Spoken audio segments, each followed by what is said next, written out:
Сайн байцгаана уу? Шинэ вирус тархсантай холбоотойгоор хичээл сургуулиуд таагдсан байгаа. За Монгол Улсын их сургууль бол өөрийнхөө сургалтыг цахим байдлаар явуулж байна. Ер нь бол Монгол Улсын их сургуулийн багш нар дүүжлэн Монгол Улсын их сургуулийн сургалт эрдэмтдийн орчин бол цахим хичээлийг явуулах нөхцөлийг бол бүрөө хангасан гэж одоо бид бардам хэлж чадна.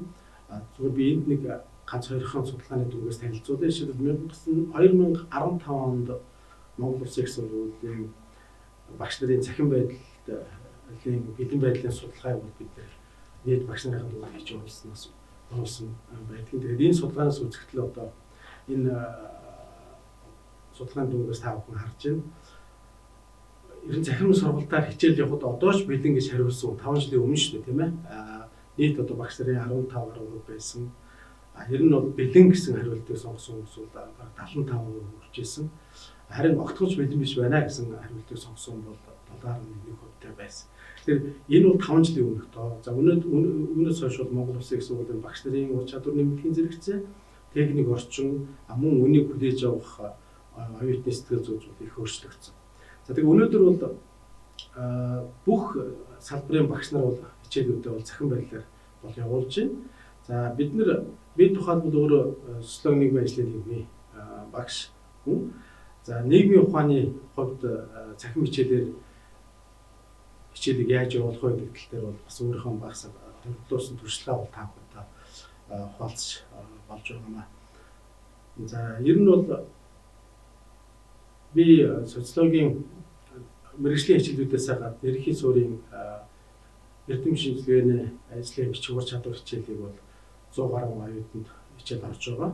За энэ оюутнууд маань бол нийт үндсэндээ бол 4 бүлэг болж энэ хичээлийг судалдаг. Лекц бол бодог нэг зааланд бол 100 гаруй оюутан хамт ордог. За энэ хичээлийг бол бид нэр цахим байдлаар шийдвэрлэхдээ бол дараах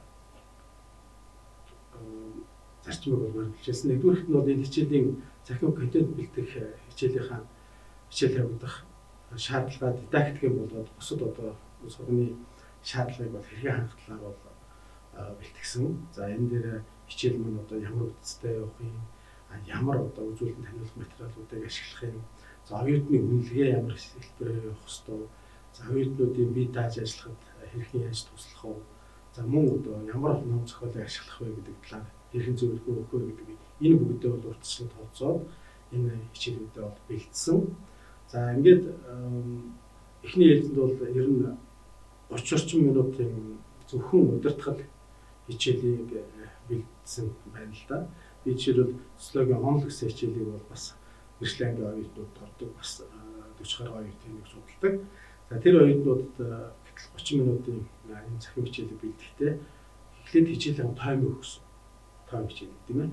За одоо жишээлбэл энэ бичлэг дээрээс та бүхэн харж байгаа энэ хичээл дээр одоо ийм зүйлийг ярина гэдэг бол урдчилж оюутнуудаа танилцуулаад дараа нь одоо тухайн сэдвийнхаа товч агуулгыг бол ярьсан. За хичээл болгоноор нь бас хэрхэн яаж ямар даалгавар гүйцэтгэх ёстой вэ гэдгийг бол бас тодорхой өгсөн байна. За ер нь бол зүгээр багшийн хувьд бол энэ хичээлийг бэлтгэхэд ер нь бол манай багш нар бол одоо бол яг цахим хичээлийн үндсэн хичээл гэж утгаар нь авч байгаа учраас зарим нэгэн мэргэжил бол орж байгаа болохоос ер нь бүх багш нар нийтээрээ 100% багш бол энэ хичээлийг өөрийнхөө хичээлийн туслах хэлбэр байдлаар бол бид ашиглаж байсан. Учираас бол энэ дээдхүү багш нар маань бол дор хаяхт нэгээс 2 одоо цахим хичээлтэй бий болцсон. Эсвэл YouTube-ийн цахим хичээлүүдийг ашигладаг туршлагатай болцсон. Өөрөөсөө хамтран бэлдсэн цахим агуулгатай болцсон байсан. Одоо энийг бол бид өргөжүүлээд хэрэглэж байгаа учраас цаг хугацааны хувьд бол бас ордог техник мэргэжлийн хүмүүсийн тусалцаа бол бас шаардлагатай болоод байгаа. Гэхдээ багш нар маань их олон хэлбэрээр бол энийг үзэж байгаа бол бид манай техникээр гэтэл одоо цахим хичээл бол үндсэндээ 4-5 хэлбэрээр явуулж байна л да. За нэгдүгээрт нь бол одоо PowerPoint дуу оруулаад манай их сургуулийн CC мэдээллийн төлөвлөгөөний албанаас таны хэрхэн яаж авах тухай зөвлөмж гаргасан байсан. Тэрийн дагуу PPT дуу мэдээлэл слайданд дуу оруулаад оюутнуудаа CC системээр явуулж байна. Зарим багш нар маань одоо тухайн хичээлийг шууд аудио байдлаар бичлэг хийгээд оюутнуудад хөрвүүлж байна. За 3 дахь багш нар маань бол энийг аудио, видео бичлэгийг хамтан хийгээд оюутнуудаа явуулж байна. За зарим багш нар бол одоо яг цахим контент бэлдээд мэргэжлийн студийн тусламжтайгаар бол одоо хичээлээ хийгээд бас оюутнуудаа явуулж байна. Энэ бүхэн бол үндсэндээ бол энэ цахим хичээлийн төрлүүд энэ утгаараа бол энэ төрөл болгоныг бол оюутнууд аль болохоор одоо мэдлэгийн хөрөн өгөх, олж авах ёстой ур чадвар хөгжүүлэх зөв хандлагыг тогтоох чиглэсэн байгаа. За тэгээд яг энэ цахим хичээлийг үзэж байхад бол нэг ийм зүйл гарч ирж байна л да. Ер нь даалгаврыг одоо жишээлбэл бид нэр бүх материалаа ингээд захимаар өгөөж явж байна.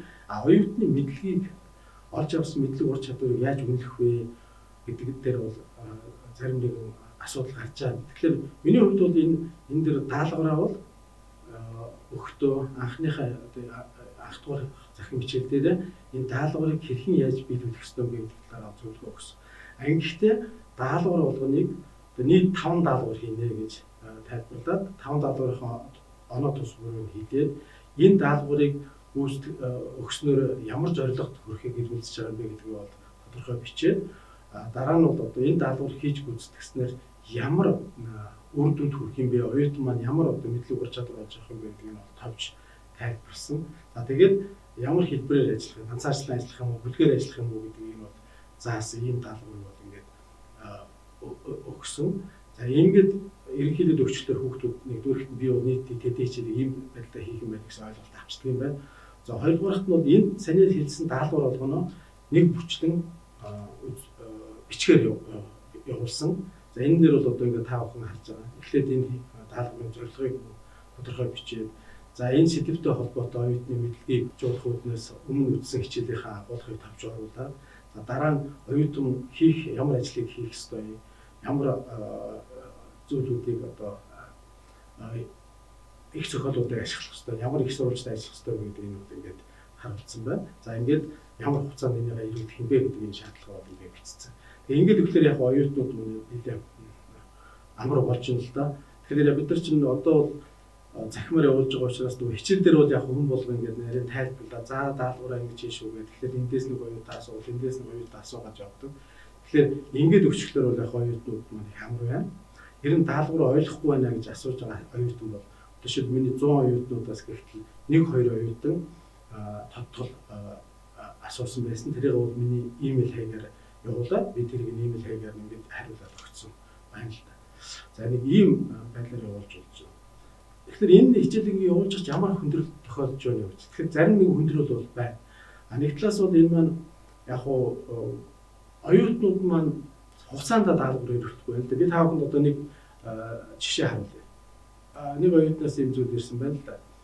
Ингээд даалгавар хийж гүйцэтгээд оруулах гэсэн чинь C систем дээр даалгавар хүлээж авах боломжгүй байна гэсэн ийм хариу гарч байна гэж бичсэн байна. Тэгэхээр энэ яасан бөгөөд оюутан маань энэ даалгавар нь одоо 21-ний 14 цаг хүртэл бол гүйцэтгэх ёстой даалгавар байсан. Манай оюутан бол өөрөө 18 цагт хандсан байна. Тэгэхээр даалгавар маань бол 14 цагаас хойш 18 цагаас 4 цагийн дараа оруулахад систем бол тэг хаачиж байгаа. Ийм асуудал гарахлаа бид нар яаж яах юм бол энийг даруй мэйл ирүүлүүлэгчэнд хариу бичээд энэ материалаад яралтаа имэйлээр явуулчихаа гэх тийм ээ. Миний имэйл хаяг дээр ороод ирэхлээр энийгээ би хүлээж аваад оюутанд